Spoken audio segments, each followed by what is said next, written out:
Welcome to the Anxious to Secure podcast. I'm Yula, your anxious attachment style coach. I'll help you to finally stop overthinking your relationship by overcoming your fear of being left by your partner. Thought by thought, action by action, now episode by episode. Why? So you can experience true, authentic, anxiety-free love and feel a lasting ripple effect in all areas of your life. Are you ready to become the best secure version of yourself? Let's go. Today we talk about one tool that works for all anxious archetypes.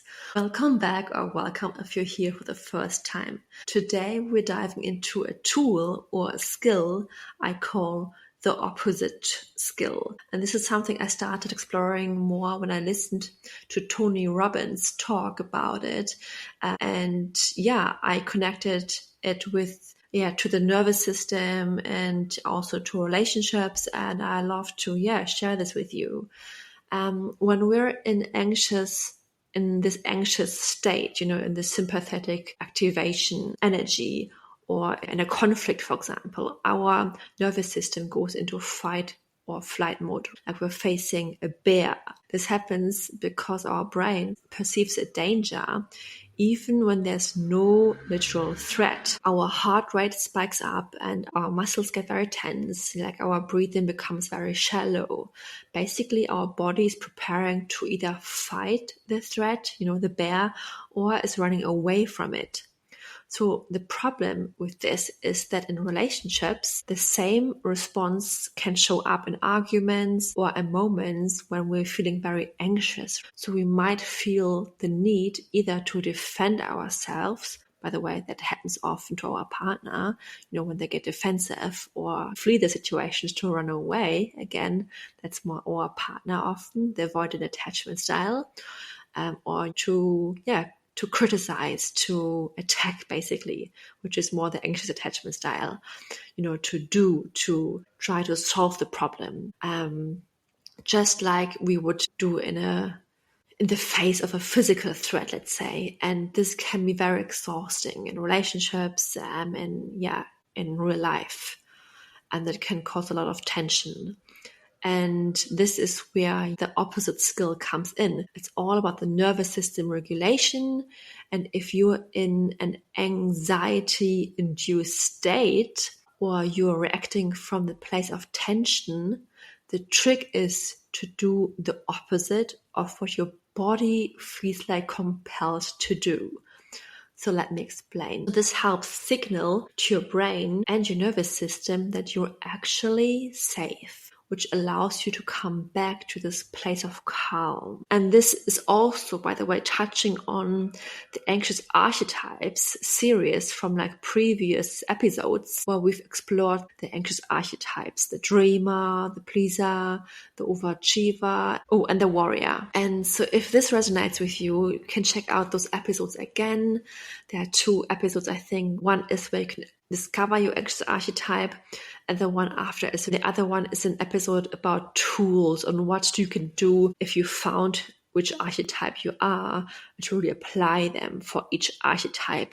But today, this tool you can really apply for each archetype because, it's one tool for all of them, which is very exciting. It's a very easy tool, but you just need to remember. That's the hardest part about this tool. You just need to remember to really use it when you're anxious. But as long as you start using it, it becomes so much easier. You can even set a goal to write this down on your hand. You can say opposite, and every time you feel anxious, you can read it on your hand, for example, and you will remember it much easier.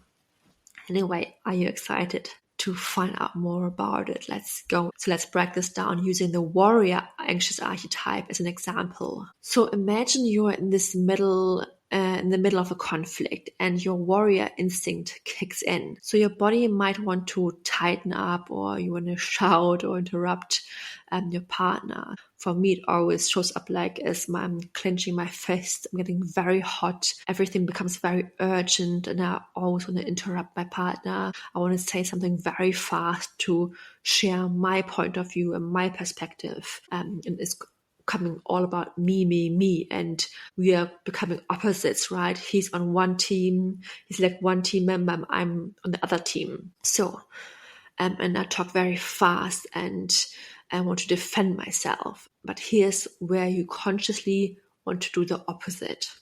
So if your fists are clenched in defense, try to relax them and shake them out and become very loose, loosen yourself up. If you're about to shout or maybe raise your voice and your tone, remind yourself of the opposite and say, you know what, I can lower my voice. I can speak slowly. Or if you're breathing very shallow, maybe even holding your breath, remind yourself, I'm going to do the opposite.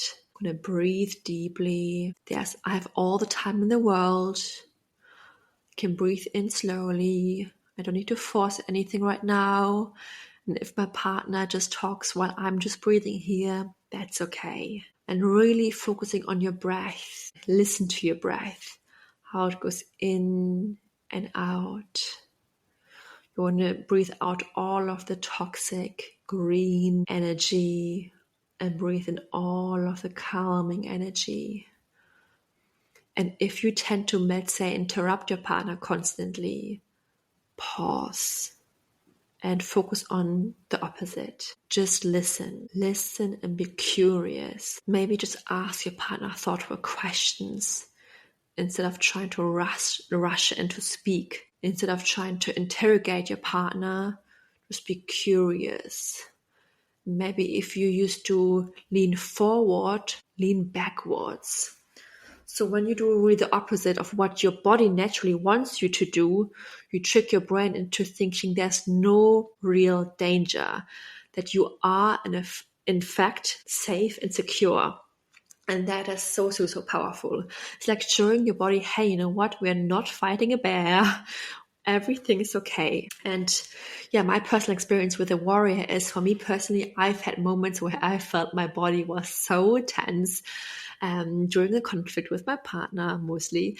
And my mind was like telling me, oh, I need to fix this right now. My mind was on overdrive thinking, if I don't interrupt him right now, he's going to prove his point and then I lost, and everything was urgent. So I intentionally did the opposite. Once I managed to really remind myself, I slowed down my speech, I took deep breaths and allowed myself to be quiet for a moment and to tell myself, even if I can't, put my point across, that's okay.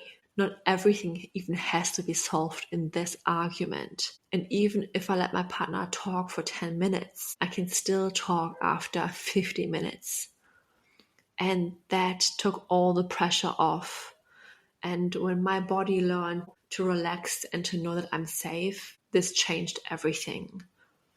And actually didn't want to talk about this here, but when your nervous system is regulated, you also have the ability to regulate your partner's nervous system, because through mirror neurons, you can influence each other's nervous systems. So if you're more calm, your partner can be calm. But if you're more anxious and interrupt your partner and are very fast and raise your voice, of course your partner's not going to be happy about it either. So they're more stressed as well. So the opposite tool. So whether you're a warrior or any other anxious archetype, the opposite skill is a way to retrain your nervous system, helping you move from anxiety to regulation. It's not just about changing behaviors, but creating safety from within yourself. And I always talk about this because, healing anxious attachment is all about creating safety from within, knowing your worth, from within yourself. It's not about chasing your partner and chasing external validation or reassurance. Everything is about you. And when you do that, it's like telling your brain, I am safe, I am calm, I can handle this. And that's the magic behind the opposite skill. It's rooted in your nervous system regulation and can truly help you shift how you respond in those, really stressful moments. And let's talk about the dreamer. Hey, before we continue, I've got an amazing free training I want to share with you. If you've been overthinking your relationships, let me ask you this one question. What if you could wake up in the morning with a deep sense of warmth and confidence, knowing that everything is okay no matter what? This is how it feels for me now. Imagine not feeling on edge when your partner is a little moody or distant, but still believing your future holds amazing possibilities for you. Picture yourself feeling completely secure, knowing you're deeply loved by the people around you and that you've got this no matter what. Even during ups and downs or conflict, you're not spiraling into we're not meant to be or it's over right away. What if your relationship challenges didn't mean you have to question everything anymore? And here's the truth. Overthinking is a habit. The more you overthink, the more your brain believes something is wrong. But your partner isn't the problem here. It's deeper rooted in your past patterns that keep you stuck. And what you're not changing, guess what? You're choosing. So I've been there too, and I know how exhausting it feels. That's why I've created this free mini training to help you break free from overthinking if you choose to. This training is perfect if you've tried everything already, but nothing has worked yet, like therapy, over-consuming podcasts. Are you ready to feel more present and confident in your relationships? Just head over to the show notes or jump over to my Instagram at the Anxious to Secure Coach and reply the word mini under any of my posts and enjoy the free mini training to stop overthinking your relationships. Let's talk about the dreamer. So, I used to be that type who really shut down completely so many times. When I felt overwhelmed or triggered in a relationship, I would go into this emotional fog in my mind and would drift off, and I would really freeze up and physically and mentally would not be there. And it's very typical for someone who's overthinking a lot. And I would avoid eye contact and try to disappear mentally because I felt it was too much to handle, especially at work with colleagues. At work situation was very stressful with my boss, and in work meetings when I felt very overwhelmed and very triggered, that would be me shutting off completely, disconnecting. If you're like me, you know how that feels, right? Like you're there physically, but emotionally and mentally, you're not there. You're completely switched off. Very typically for anyone who is like a procrastinator as well. You kind of want to do things and you want to say things and you want to take action, but you can't. So let's talk about the opposite tool for the dreamer here. And that's like staying present with really small shifts. And by the way, often the avoidant attachment also has this dreamer archetype. They're often shutting down as well and switching off because they're emotionally overwhelmed. So you have kind of this in common with them. So instead of freezing, here's what you can do instead. First of all, tiny, tiny movements. If you feel frozen, even just like slight rocking back and forth movements will really be your best friends here. So it will really help you to bring your body back into a sense of safety. It's very soothing. I started doing this when I felt, this internal freeze coming on. And it sounds very simple, but that slight motion, whether it's rocking in place or moving your fingers, even just slightly, can really break this freeze and help you to regulate your nervous system, because this can remind your body from when you were like a baby, when you were held and back and rocked back and forth in a child work. Okay, breathing is a very, very powerful tool as well. A lot of times for me, when I was in this dreamer state, I would breathe extremely slow, very shallow, and again hold my breath. So here I would just do the opposite.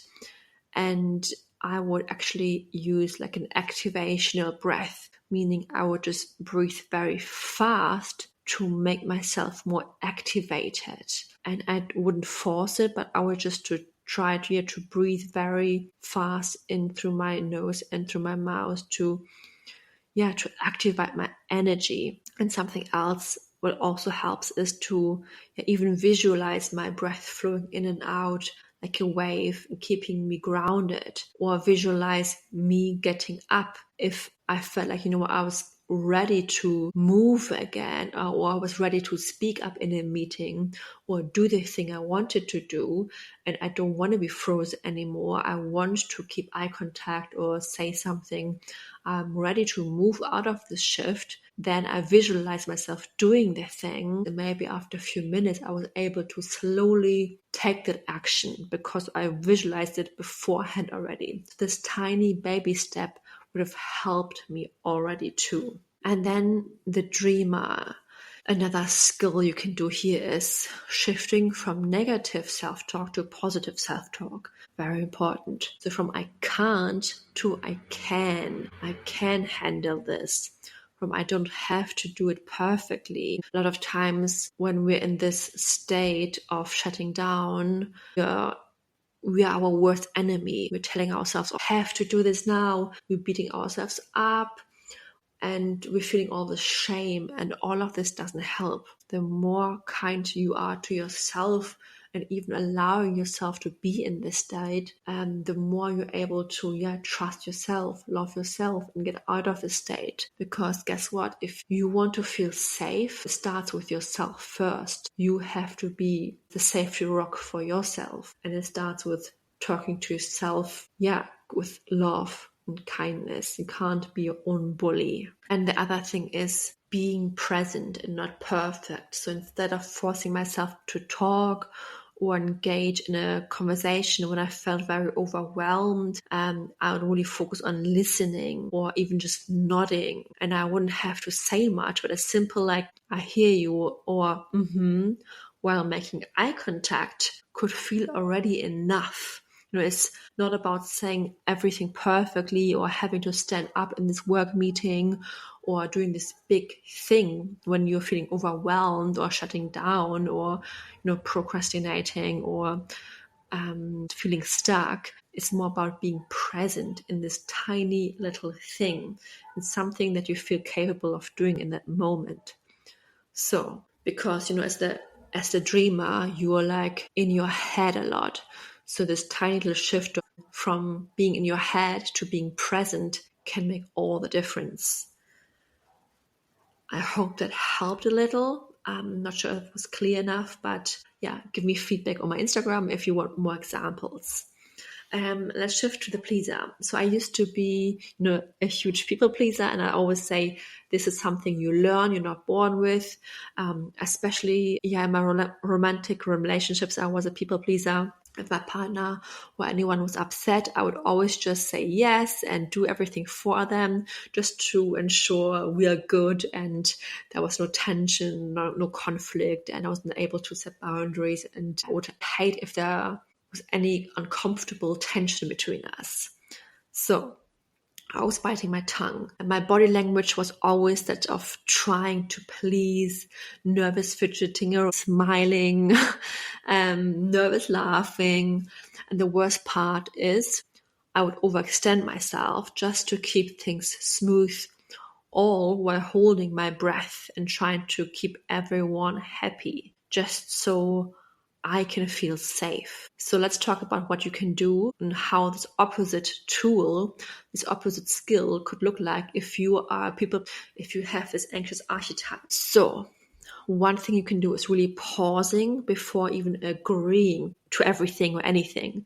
So I used to immediately say yes to everything out of fear, though, of maybe disappointing others or feeling uncomfortable emotions. And now I pause before I even say anything or before I respond, and just to check in with myself first. Because if you have an anxious attachment style and if you overextend yourself, you don't even know what your needs are often. So you don't even know, first of all, how to respond or what you even need in that moment. So I ask myself, do I actually want this? And that movement of pause, even just for a few seconds, has been so helpful for me.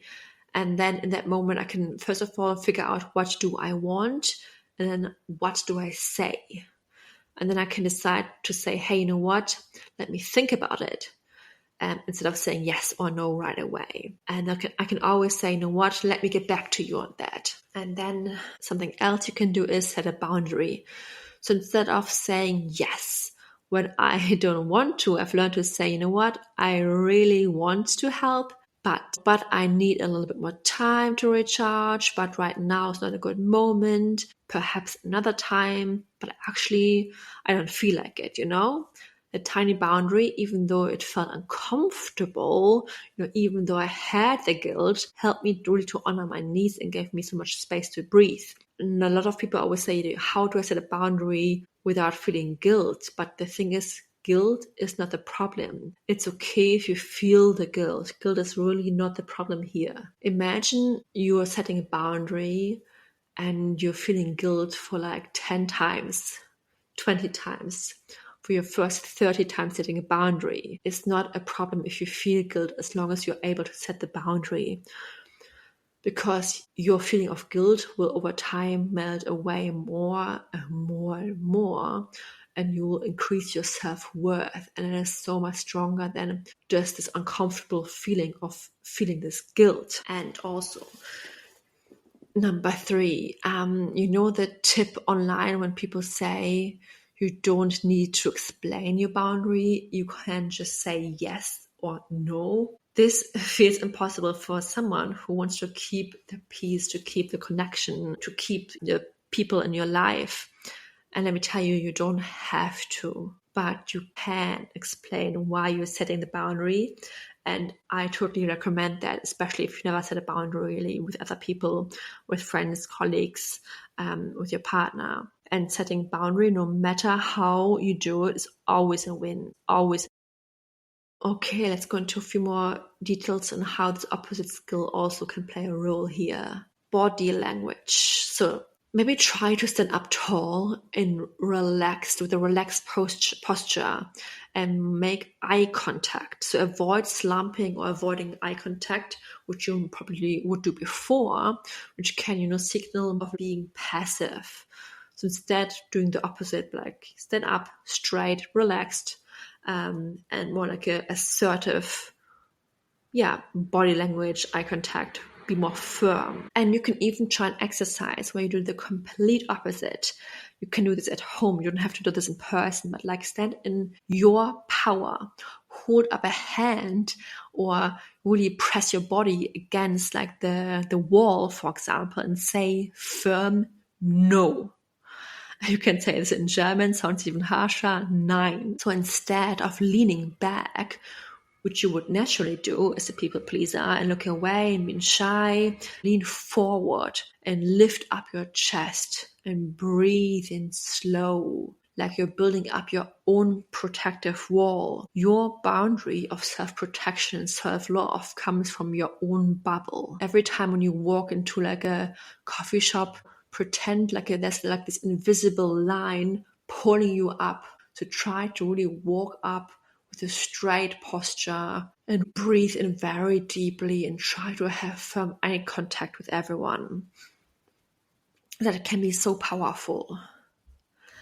Let's talk about the facial expressions. You can really set a neutral or firm facial expression as the opposite tool, right? Showing you're serious about asserting your own boundaries. No fake smiles to cover up discomfort. That's a big one for me. I always was someone who was smiling a lot, laughing, even when I felt uncomfortable.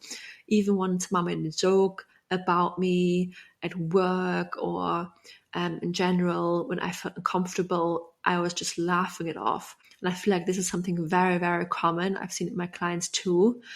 And you don't have to look pissed off when someone hurt your feelings, at least not at the beginning. I try to have at least a neutral facial expressions because this could be already a big step for you. So stop pretending and start being more authentic to yourself.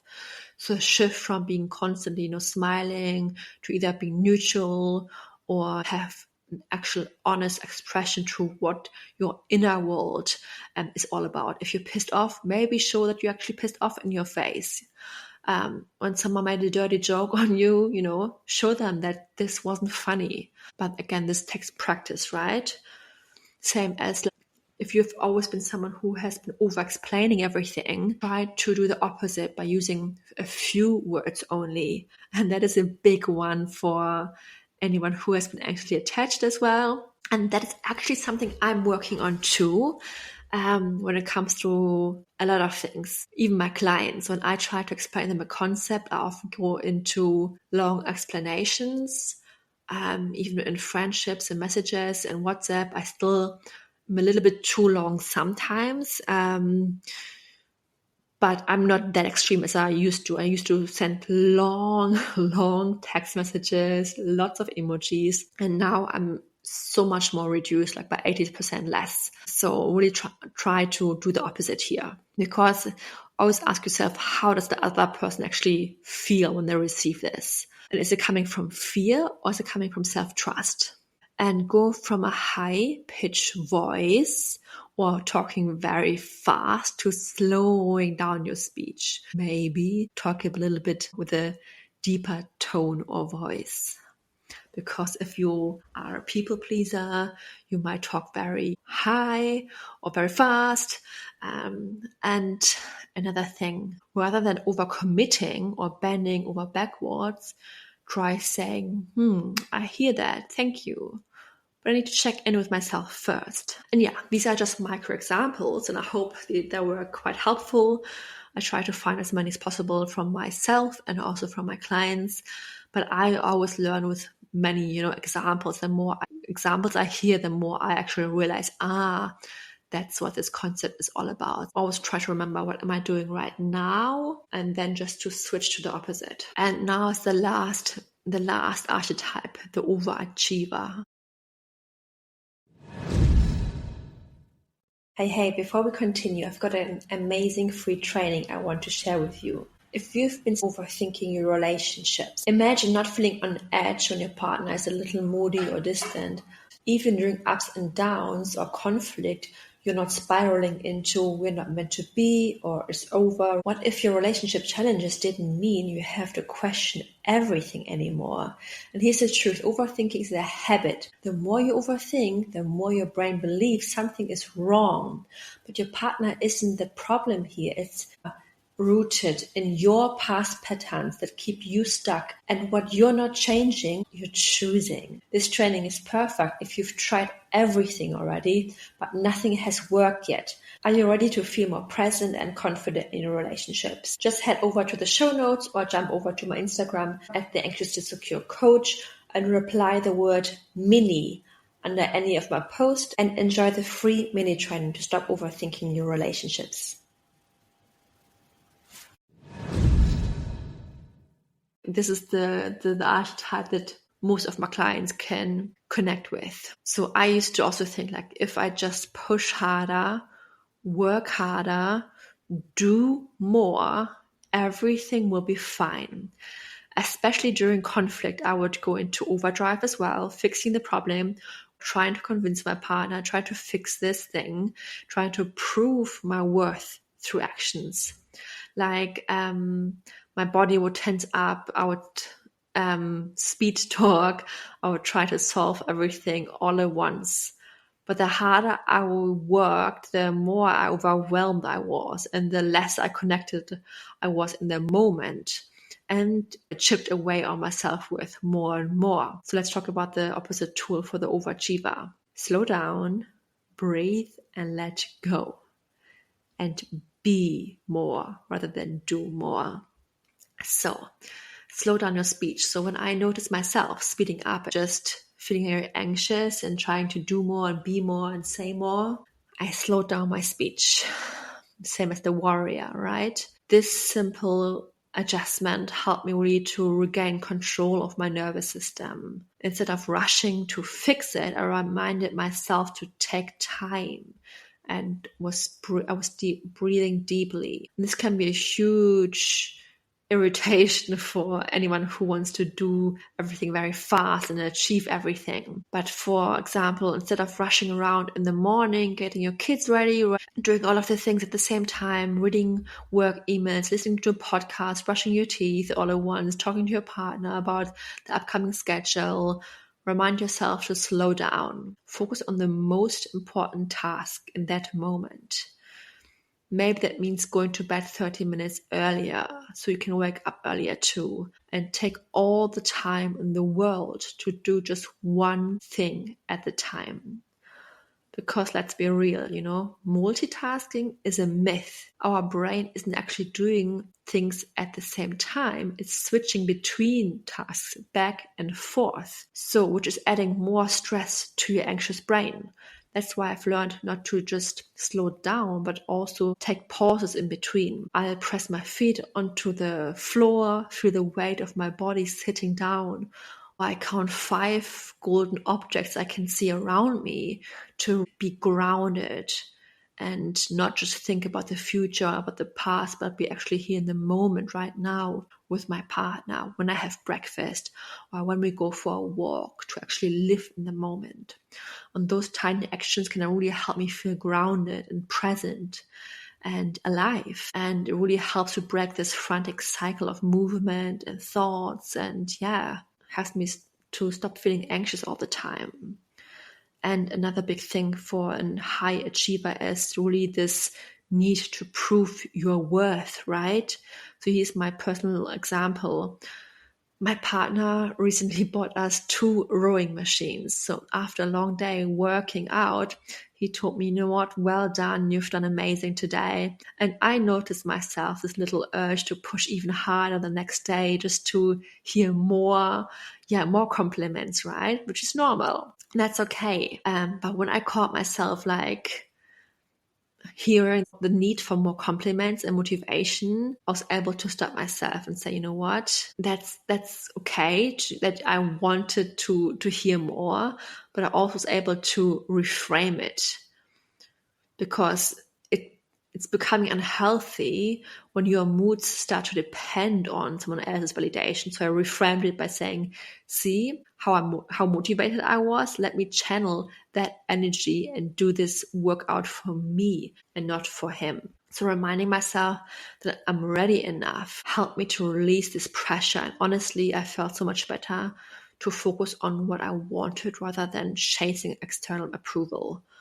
But again, that took time. It didn't happen just, last week. It took, years of doing this inner work to catch myself in these moments. And the overachiever is always on this go, go, go mode. By slowing down proves that doing less can often achieve actually more. So when you're stuck in a work project, taking a break to connect with nature maybe, or just breathing in very deeply helps you to think clearly and unlock more creativity. Because when you're in this fight or flight state, you know that your prefrontal cortex, the part of your brain that thinks logically, is shut down. So you can't actually make these big decisions or think clearly or be creative. That's why it's so important to really slow down and go outside for a few minutes and take a break, or go on holiday even. So at home, if you're obsessing over perfection, like rearranging the same 9 cushions on your bed, re-hanging clothes your partner just hang up, or reorganizing the kitchen cupboards for the 3rd time this week, pause, breathe.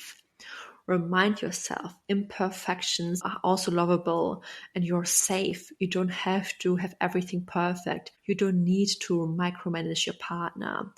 When you learn to let go and to chase external safety and to see, that you're safe already, even if things are not perfect, even if your partner does things not how you want them to be, even if your body is not in the shape you would love it to be, you can still feel safe. You don't need to do more or be more to be enough and lovable and safe. You are already safe. You are already enough. And you are already lovable. So for each archetype, the smallest shift in your body, language, thoughts, and tone of voice and behavior can make a huge difference in how you feel in your body and how safe and connected you feel in your relationships or at work or with your kids.